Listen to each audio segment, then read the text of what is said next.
A quick announcement for if you want to take your trading to the next level. I recently started a profitable trading signal group in which I show you and I send signals of all of my trades. If you want to join this group or if you're interested in that, go check out the first link down in the description or in the pinned comment. Good morning everybody, welcome back to Cilinix Crypto and welcome to this update on Gains Network and the GNS token. I wanted to do a quick update on that, both on the fundamentals a little bit.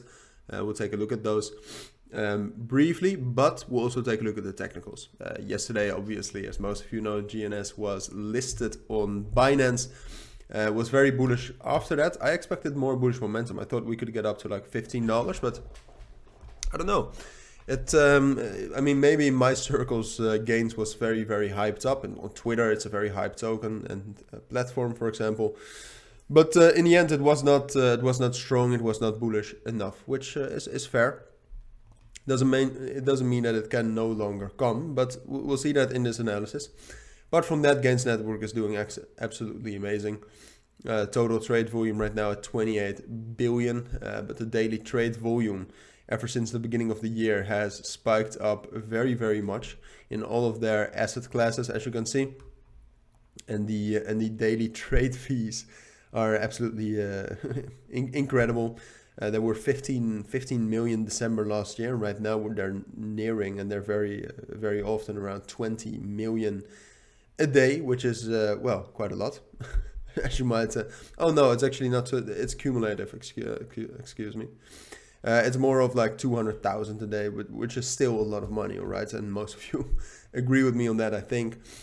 So yeah, the network itself is doing amazing, and that obviously increases the value of the GNS token as well. Right now it has a market cap of 333 million. I would argue that that's maybe justified. That really is the value of Gains Network right now. Volume is, by the way, amazing still. It's dropping a little bit, but there's still opportunities with this volume. But for example, if you take a look at GMX, has a market cap of double this, and I think in terms of volume, GMX is still doing better, but Gains is not significantly smaller. And it also does not significantly have less growth potential. So, but that's just my two takes. If we take a look at the technicals now, though, after the listing of Binance, we're taking a look at it on the 15-minute time frame. Not a lot has happened. We've just been consolidating between 11.6 and $10, but let's be honest, 9.8, more like it. I could talk myself into some bullish momentum for Gains, but we do need to here. If you do something like this, you could argue that we have some bullish momentum, something like this, but we have to confirm this very, very quickly. As you can see, we're nearing the lower bound of this channel, if you want to call it like that. I wouldn't, but it's an idea. So right now, purely technically seen, we're going towards this level around 10.5 to 10.4.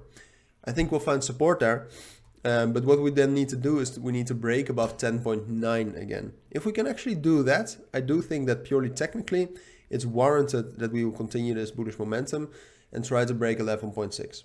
And breaking above 11.6 really is the biggest thing we need to do, because if we do that, we can get all the way up to 12.5.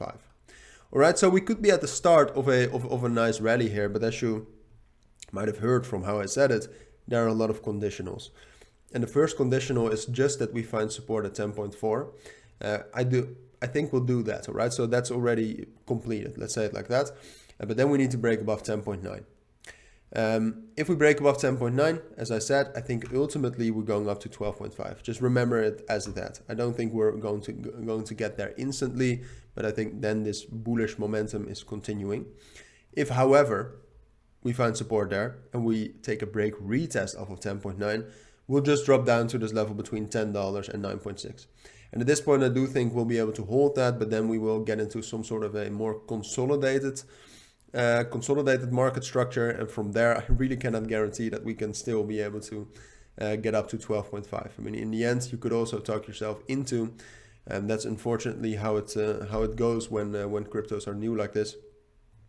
You could also talk yourself into that bearish momentum has just started, and that this is the start of a downtrend. So I'll keep monitoring Gains Network closely. This is my take for today. If you do have any questions, let me know. But for now, take care and bye.